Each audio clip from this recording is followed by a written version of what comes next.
நல்லதே நடக்கும்.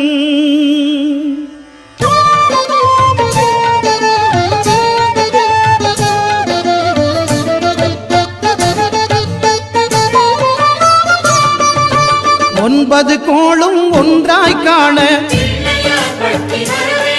அங்கு கற்பகம் என்னும் கடவுளின் மெய்யில் 9 கோளும் ஒன்றாய் காண அங்கு கற்பகம் என்னும் கடவுளின் மெய்யில் சூரியன் முதலாய் 9 கிரகமும் பலவித குணங்களை கொண்டிருக்கும். எங்கள் கற்பக தருவில் அவை வரும்போது ஒன்றாய் சேர்ந்து பலனளிக்கும்.